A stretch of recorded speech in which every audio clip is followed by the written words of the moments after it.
এই বাটিটোৰে এবাটি চেনি আৰু এবাটি পানী লৈ আমি উতলিবলৈ দিছোঁ।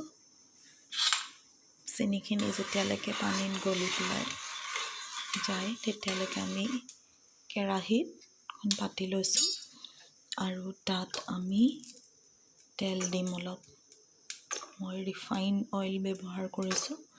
আপোনালোকে ইচ্ছা কৰিলে ঘিউ ব্যৱহাৰ কৰিব পাৰিব। ইয়াতে আমি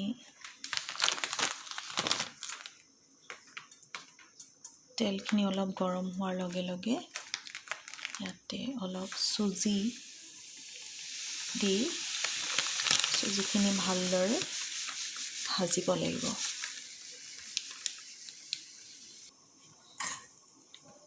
এইদৰে ভালকৈ লৰাই থাকক।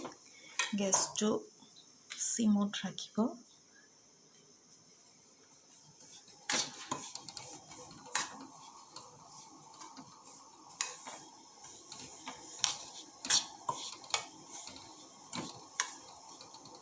আমি অলপ ড্ৰাই ফ্ৰুইটছ কাটি ৰাখিছোঁ, যিখিনি আমি চুজিৰ লগত মিক্স কৰিম, আৰু লগতে ইলাচি গুড়ি কৰি ৰাখিছোঁ।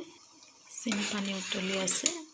চেনি পানীখিনি সম্পূৰ্ণ এনেকৈ চুই চাব। আঠা আঠা ভাৱটো আহিলে হৈ যাব। টাৰ হ'বগৈ নালাগে, কেৱল আঠা আঠা ভাৱটো থকালৈকে থাকিলেই হৈ যাব।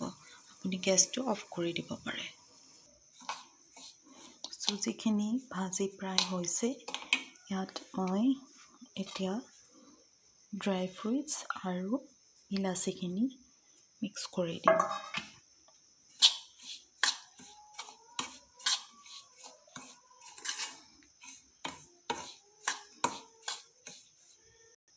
ইয়াৰ লগতে অকণমান গুড়ি কৰি থোৱা চেনিও মই মিহলাই দিম আৰু ভালদৰে লৰাই তাত মিক্স কৰি ল'লে হ'ল। আমাৰ এইখিনি প্ৰায় হৈছে। এতিয়া গেছটো অফ কৰি পেলাই আমি কেৰাহীখন নমাই ল'ম।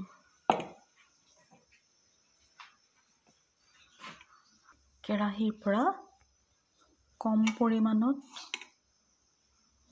এনেকৈ প্লেটত আপোনালোকে অলপ চুজি লৈ তাতে পানীখিনি ঢালিব আৰু তাক মিক্স কৰি তাৰে সৰু সৰু লাড়ু বনাব।